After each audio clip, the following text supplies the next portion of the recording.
TSPSC ప్రక్షాళన సమూల మార్పులకు సర్కారు సిద్ధం. ఇప్పటికే కేరళ వెళ్ళొచ్చిన కమిషన్ కార్యదర్శి అక్కడ ఉద్యోగ నియామకాలపై పరిశీలన. ఉద్యోగి రిటైర్ అయ్యే సమయానికి కొత్తవారు పోస్టుల్లో చేరేలా భర్తీ ప్రక్రియ. 5న ఢిల్లీకి ఐఏఎస్లు వాణి ప్రసాద్, నదీం. యూపీఎస్సీ విధానాలపైన అధ్యయనం అనంతరం రాష్ట్ర ప్రభుత్వానికి నివేదిక. దాని ఆధారంగా రాష్ట్ర పబ్లిక్ సర్వీస్ కమిషన్లో మార్పులు. టీఎస్పీఎస్సీ ప్రక్షాళనలో సమూల మార్పుల దిశగా సర్కారు సిద్ధమవుతున్నది, అడుగులేస్తుందని చెప్పేసి ఒక వార్త రాసిర్రు.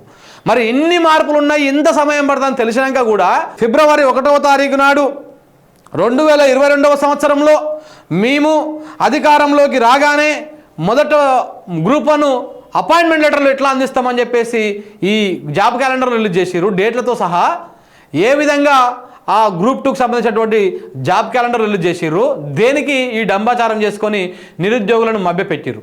ఇప్పుడు నిజంగా నిరుద్యోగుల గురించి మాట్లాడినటువంటి ఈ కోదండరామ్ కానీ, ఈ అకనూరు మురళి అనేటువంటి ఈ పేడ్ బ్యాచ్ కానీ, ఇంకొకరు ఎవరు ఆ పాశం యాదగిరి అనేటువంటి ముసలాయన కానీ, ఇట్లాంటి వాళ్ళందరూ ఎక్కడ పోయారు? ఏడ వండుకున్నారు, ఏ పక్కలో వండుకున్నారు? వీళ్ళు ఉద్యోగాలు ఇచ్చిందాక 4,000 రూపాయల నిరుద్యోగ భృతి ఇస్తా అని చెప్పేసి ప్రకటించారు కదా. మరి ఆ 4,000 రూపాయల నిరుద్యోగ భృతి గురించి మాట్లాడుతున్నారా? తొలి క్యాబినెట్లోనే మెగా డిఎస్సీ అని మాట తప్పారు కదా, దాని గురించి మాట్లాడుతున్నారా? మాట్లాడతలేరు. టీఎస్పీఎస్సీ ప్రక్షాళన కాకుండానే ఎట్లా జాబ్ క్యాలెండర్లు ఇస్తారు? గ్రూప్ 1 పోస్టులను మీరు ఎట్లా డిసైడ్ చేస్తారు? గ్రూప్ 2 పోస్టులను మీరు ఎట్లా డిసైడ్ చేస్తారు? అసలు గ్రూప్ 4 ఎగ్జామ్స్ రాసి ఉన్నాయి కదా డైరెక్ట్గా, వాటి రిలీజ్ చేసేందుకు, వాటి ఫలితాలు రిలీజ్ చేసేందుకు కూడా ఇప్పుడు అక్కడ కమిషన్ లేదు. అదొక పాజ్ పొజిషన్లో ఉంది. సో కాబట్టి ఇదంతా పేపర్లో రాపించుకొని నిరుద్యోగుల లోపల ఒక భ్రమ కల్పించేటువంటి అంశం. అంతకు మించి ఇంకొకటి ఏం లేదు మిత్రులారా. వీళ్ళు ఏది చేసేటువంటి అవకాశాలు కూడా కనపడతలేదు.